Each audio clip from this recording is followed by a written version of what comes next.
19장 1절에서 10절입니다. 누가복음 19장 1절에서 10절.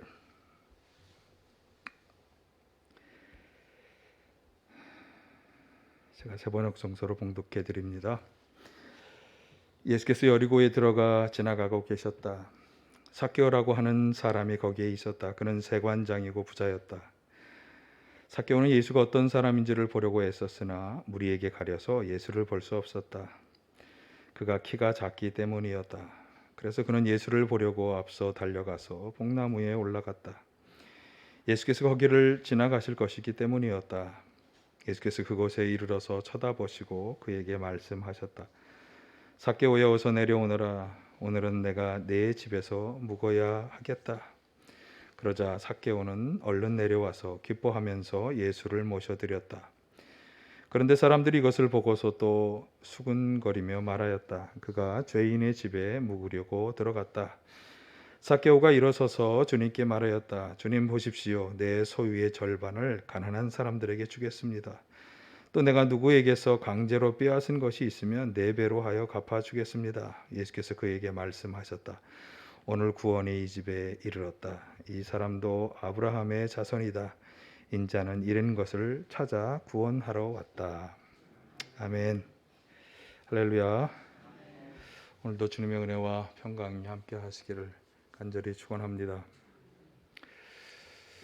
오늘 본문에서 우리는 아주 우스꽝스러운 한 장면을 보게 되는데, 아주 키가 작고 통통한 한 중년 남자가 나무에 올라가 앉아서 지나가는 사람을 바라보는 장면입니다. 본문 2절에 의하면 이 사람은, 이 중년 남자는 돈이 많은 부자였습니다. 그런데 왜 이 사람은 그렇게 갈릴리 출신의 한 청년을 보기 위해 나무에 올라갔을까? 그가 굉장히 호기심이 많은 사람이어서 갈릴리에서부터 병자와 귀신 들린 사람들을 치료하면서 많은 사람을 몰고 다닌다는 소문의 주인공이기 때문에 이 청년의 모습이 보고 싶었던 것일까? 아니면 다른 어떤 목적이 있는 것일까? 이런 생각을 하게 되고요. 그가 위험을 무릅쓰고 뽕나무에 올라간 이유에 대해서, 그리고 그가 가지고 있었던 문제는 무엇인지에 대해서 함께 생각해 보고자 합니다. 말씀드린 것처럼 2, 3절 말씀을 보시면 이 삭개오는 부자였습니다. 그런데 부자인 이 삭개오는 여리고를 지나가는 이 청년 예수님을 보려고 애를 쓴 것입니다. 삭개오가 부자였는데 예수님을 보려 한다고 하는 점에서 오늘 읽진 않았습니다만 18장에 나오는 한 돈 많은 관리의 모습과 연결이 됩니다. 그 관리도 재물을 많이 가진 사람으로서 예수님을 찾아왔기 때문입니다. 18장 18절을 보시면 그 어떤 지도자가 예수께 와서 물었다. 선생님, 내가 무엇을 해야 영생을 얻겠습니까? 이 구절의 평행 본문인 이제 마태복음이나 마가복음에 보면 이 어떤 지도자라고 하는 이 사람이 부자라고 하는 것과 더불어 또 나이도 굉장히 젊은 사람이라고 이렇게 나와 있습니다. 그래서 그는 돈도 있고 권력도 있고 그리고 또 젊음도 있는 그런 사람이었습니다만, 그러나 그런 것들이 그를 만족하게 하지 못한 것으로 보여지는데, 이 18절 9절에 의하면 그는 영원한 삶, 영생에 대한 갈망이 있었던 것입니다. 바로 이 모습이 오늘 본문의 삭개오와 겹쳐집니다. 부자 삭개오는 아주 우스꽝스러운 모습을 연출하면서 뽕나무에 올라갔는데 왜 그렇게 했을까?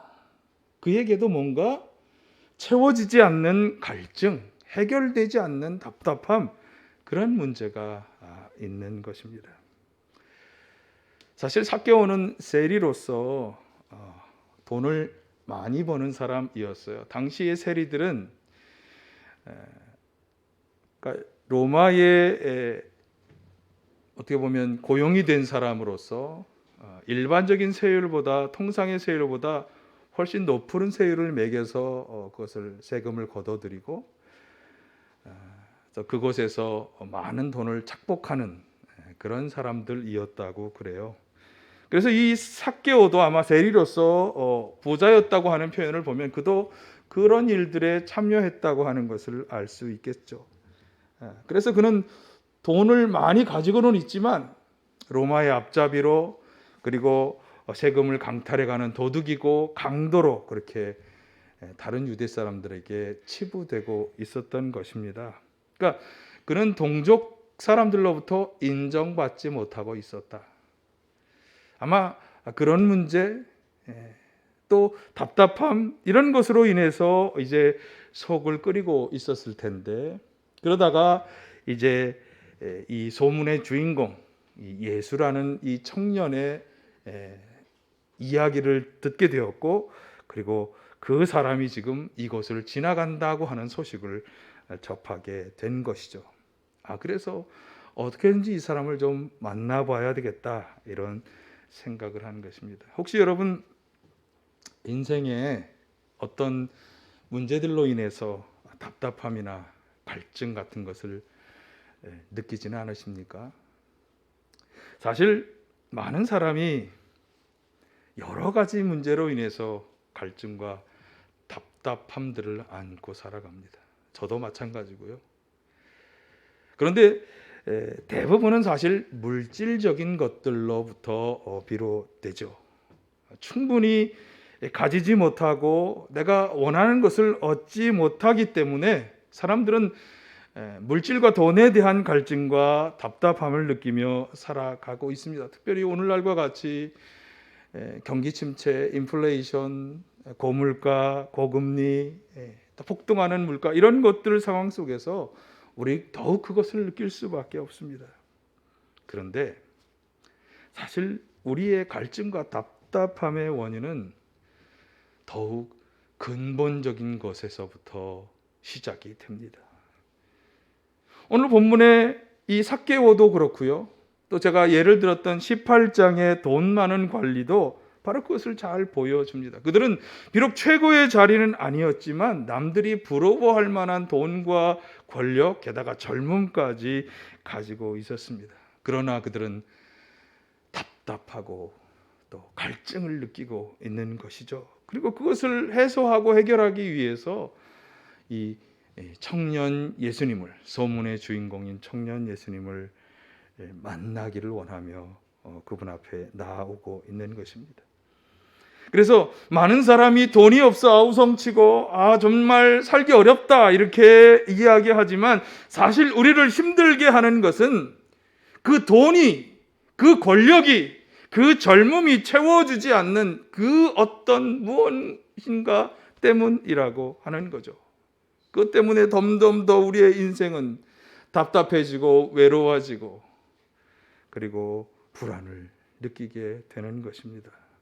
그 속에 우리의 갈증은 점점 더 증폭되고 있는 것입니다. 무엇이 이런 답답함과 갈증의 문제를 일으킬까? 왜 돈과 권력과 젊음이 있음에도 불구하고 이 부자 관리와 삭개오는 그 갈증과 답답함을 해결하지 못하고 있는 것일까? 왜 이 사람들은 예수님을 만나기를 원하는 것일까? 예수님에게는 그 해답이 있는 것일까요? 자, 먼저 생각해 볼 것은 이 사람들이 예수님을 찾아온 직접적인 이유입니다. 아마도 그것은 그들이 소문을 들었기 때문인데요. 소문. 갈릴리 출신의 이 청년에 대한 소문이 그들로 하여금 그를 만나고자 하는 열망을 불어넣었다, 이렇게 말할 수 있겠습니다. 어떤 소문을 들었을까요? 예수님에 관한 어떤 소문이 그들로 하여금 그를 만나려 하는 마음을 가지게 만들었을까요? 먼저 아마 예수님께서 행해왔던 소문을 들은 것이겠죠. 그것은 지난주에 12회 혈루증 앓던 여인이 들었던 것과 동일한 소문일 것입니다. 병자를 치료하고 귀신을 쫓아내는 등의 이적과 기사를 행한다고 하는 소문이죠. 지금 예수님을 따라다니는 사람들은 사실 그것을 다 목격한 사람들이에요. 그리고 주변에 너도 치료받을 수 있어, 너도 해결될 수 있어, 아마 사람들을 데리고 오고, 그래서 많은 무리가 예수님을 따라다니고 있는 것이죠. 마태복음 4장 23, 24절이 그러한 정황을 잘 말씀해 주는데 한번 같이 보실까요? 예수께서 온 갈릴리를 두루 다니시면서 그들의 회당에서 가르치며 하늘나라의 복음을 선포하며 백성 가운데서 모든 질병과 아픔을 고쳐주셨다. 예수의 소문이 온 시리아에 퍼졌다. 그리하여 사람들이 갖가지 질병과 고통으로 앓는 모든 환자들과 귀신 들린 사람들과 간질병 환자들과 중풍병 환자들을 예수께로 데리고 왔다. 예수께서 그들을 고쳐주셨다. 그리하여 갈릴리와 데가볼리와 예루살렘과 유대와 요단강 건너편으로부터 많은 무리가 예수를 따라왔다.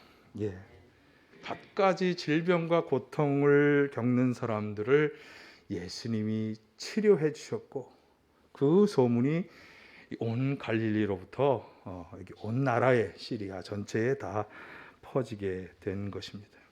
그러니까 이러한 소문이 지금 여기를 지나가는 저 청년에게 뭔가 특별한 것이 있다, 뭔가 남들이 해결하지 못하는 일을 해결하는 특별한 뭔가가 있다라고 하는 생각을 나사로에게,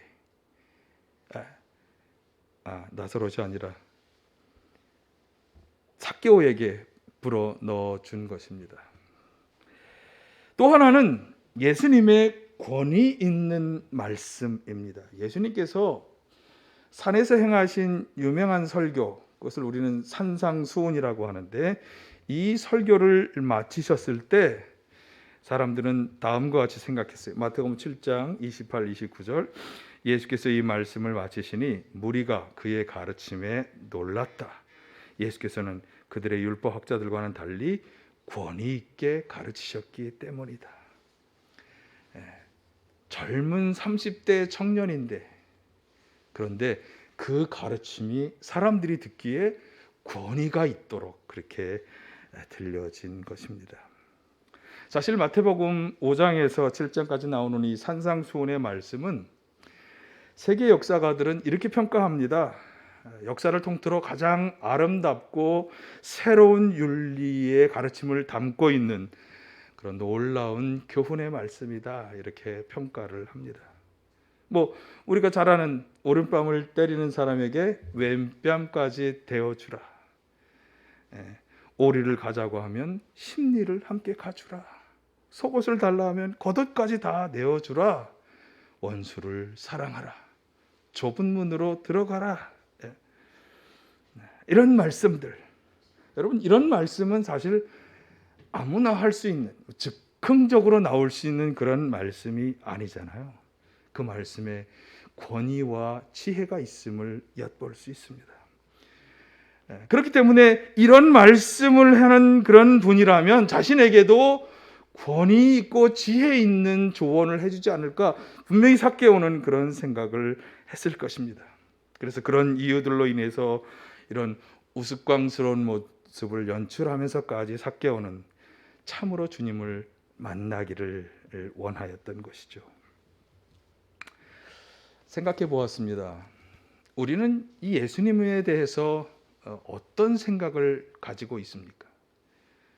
오늘 여러분이 이곳에 나와왔습니다만 예수님에 대한 여러분 어떤 기대를 가지고 있습니까? 예수님이 행하셨던 수많은 기적과 이사들, 그분의 주옥 같은 가르침들을 들으면서 어떤 생각을 하십니까?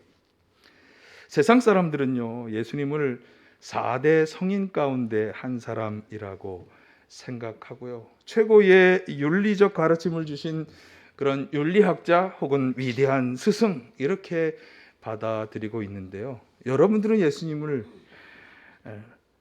어떻게 생각하십니까? 그 정도로 생각하십니까? 아니면 우리의 육신과 영혼의 문제들을 해결하실 수 있는 분으로, 우리를 영생의 길로 인도하고 우리를 구원하시는 하나님이 보내신 구원자 메시아로 그분을 받아들이고 있습니까? 오늘 우리는 예수님에 대한 어떤 기대와 소망을 가지고 있습니까? 한번 우리가 깊이 생각을 해보아야 되겠습니다. 어쨌든 예수님에 대한 이런 놀라운 소문을 들은 삭개오는 이제 예수님을 만나기를 원했는데, 그러나 그에게 그것은 쉬운 일이 아니었습니다. 예수님을 만나는 데는 몇 가지 가로막는 장애물이 있었습니다. 우선 삭개오는 많은 무리 때문에 예수님 가까이에 접근할 수 없었어요. 그래서 수많은 이 무리들이 예수님을 만나고자 하는 삭개오의 열망을 가로막는 외적인 장애 요인이 되었습니다. 여러분, 환경적인 요인들이 우리가 예수님께 나아가는 것을 가로막을 수 있다. 그것을 잘 보여주죠. 또 한 가지 삭개오에게 문제가 된 것은 그의 작은 키였습니다. 이것은 아마도 삭개오가 가진 개인의 문제이겠죠. 그의 작은 키는 이 무리들을 넘어서서 예수님을 마주하고 눈을 맞출 수 없게 하는, 예수님을 만날 기회를 줄 수 없게 하는 그런 장애였습니다. 저는 이 삭개오의 장애들이 오늘 우리의 문제이기도 하다, 그런 생각을 하게 되었습니다. 우리들도 예수님을 만나고 예수님께 나아오고자 하는데 이런 장애물들을 분명히 만나게 된다. 환경적으로 우리를 만나지 못하게 하는 장애 요인도 있고 우리 개인의 내적인 장애도 다가올 수 있다라고 하는 거죠. 어떤 일들이 우리가 예수님께 나아가는 것을 가로막을까요? 어떤 문제들이 우리가 예수님의 은혜를 사모하며 그분으로부터 귀한 은혜를 받으려고 하는 우리를 방해하고 회방할까요? 우리의 사업이나 직장 생활의 돈벌이, 혹은 남편이나 아내, 부모님, 자녀, 우리 가족이, 혹은 세상을 살아가는 사람들의 풍조와 삶의 방식이 우리에게 압력을 가하고 있는가요? 아니면 우리가 가진 지식, 경험, 욕심, 세속적인 비전, 이런 것이 예수님께 나아가는 것을 가로막고 있을까요? 어떤 것이 우리가 예수님 앞으로 나오는 것을 가로막고 있을까요? 어떤 것이 우리가 예수님을 만나려 나눔교회 나오는 것을 가로막고 있을까요? 깊이 우리가 생각해 보아야 합니다. 중요한 것은 이 가로막는 장애를 넘어야만 만날 수 있다고 하는 것입니다. 여러분, 우리가 나를 가로막고 있는 것이, 예수님께 나오는 것을 가로막고 은혜 받는 것을 가로막고 나의 변화를 가로막는 것이 무엇인지 잘 판단하셔서 그 장애물을 넘어서실 수 있기를 간절히 바랍니다. 또 하나 이런 측면도 있습니다. 혹시 나는 다른 누군가가 예수님을 만나는 데 있어서 장애물이 되고 있지는 않은지, 나 때문에 다른 누군가가 참으로 주님을 만나는 데 있어서 장애가 되고 있는 것은 아닌지, 내 스스로가 장애물의 위치에 있을 수도 있는 것입니다. 여러분, 이것을 잘 헤아리셔서 장애를 이기실 수 있기를 간절히 바라고요. 또 스스로 장애물의 자리에서 어서 빨리 내려오시기를 바랍니다. 사실은요, 왜 우리의 자녀들, 야, 넌 왜 교회 안 가니? 내 친구들, 야, 넌 왜 교회 안 가니? 너 왜 예수를 안 믿어? 이렇게 이야기하지만 사실은 내 가족, 내 자녀, 내 친구들에게 내가 장애물이 될 수 있는 거예요. 야, 널 보니까 가고 싶지 않아. 그런 형편이 있을 수 있는 것입니다. 잘 생각하고 장애물의 자리에서 빨리 내려오시기를 바랍니다. 오늘 본문 4절에 보면 삭개오는 이런 장애를 만났지만 그러나 뽕나무로 앞서 달려 올라갔습니다. 4절을 보실까요? 그래서 그는 예수를 보려고 앞서 달려가서 뽕나무에 올라갔다. 예수께서 거기를 지나가실 것이기 때문이었다.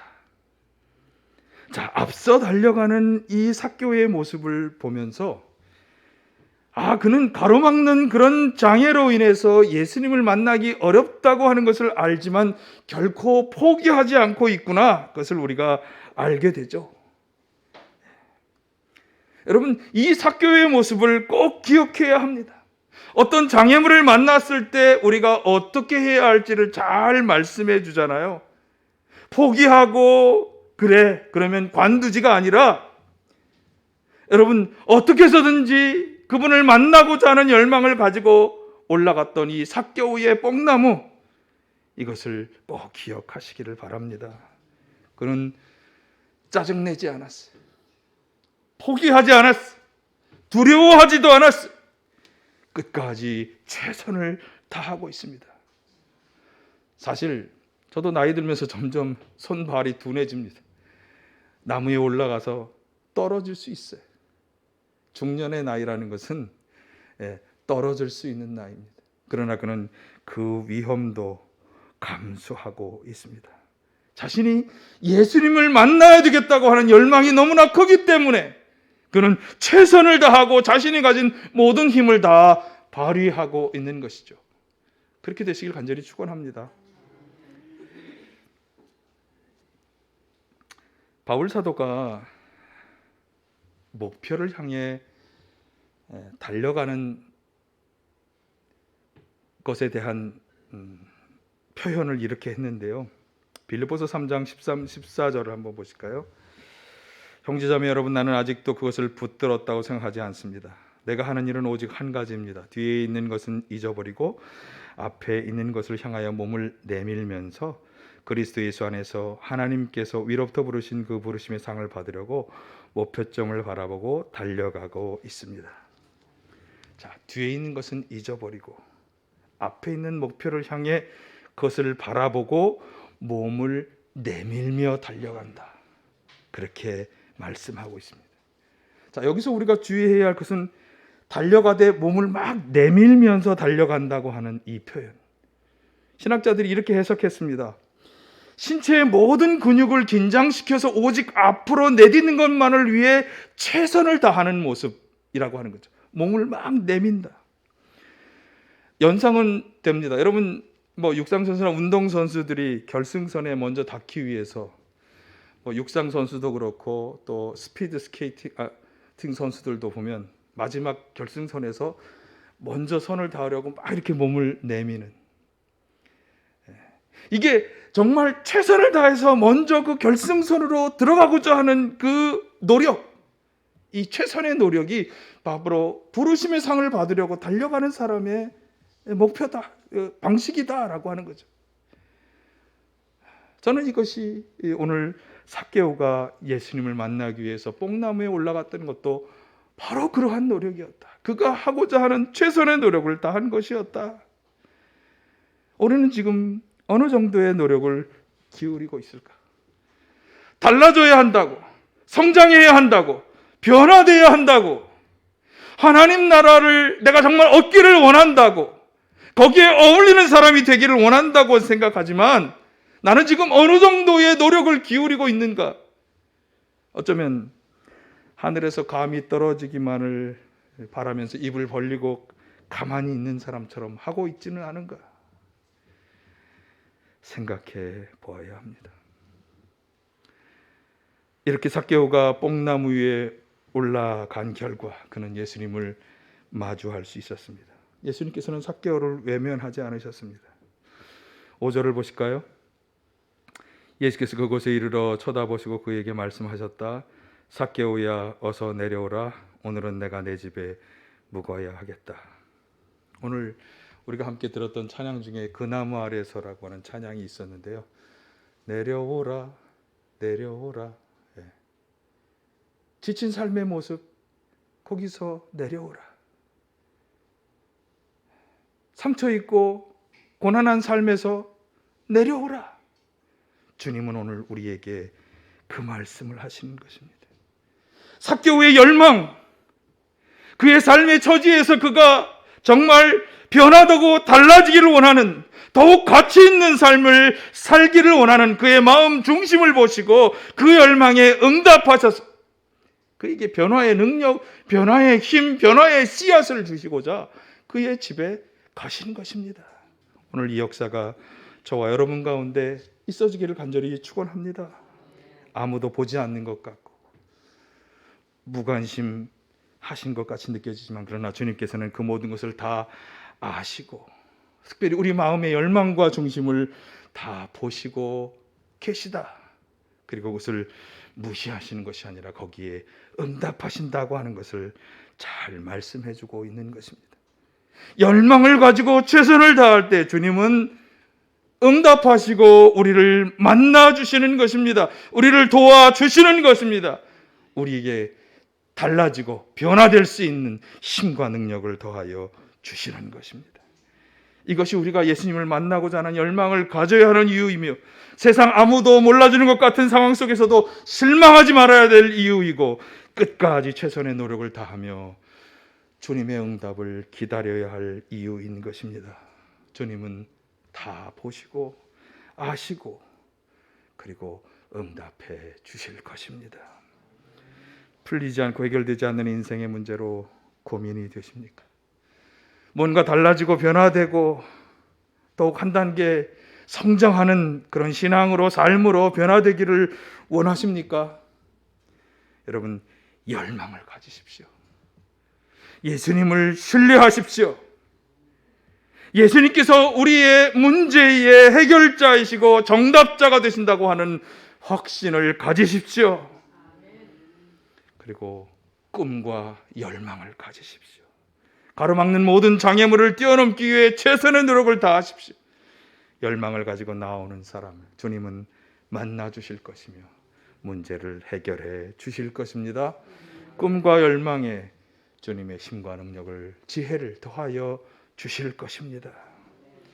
지난주 혈루증 앓던 여인에게도 그렇게 해주셨고, 그리고 돈 많은 관리에게도 말씀해 주셨으며 오늘 본문의 삭개오에게도 그렇게 해 주셨습니다. 이곳에 나오신 모든 분이 이 삭개오의 열망을 가지게 되시기를 바라고요. 참으로 주님을 만나서 인생의 문제와 갈증을 해결받으시기를 간절히 축원합니다.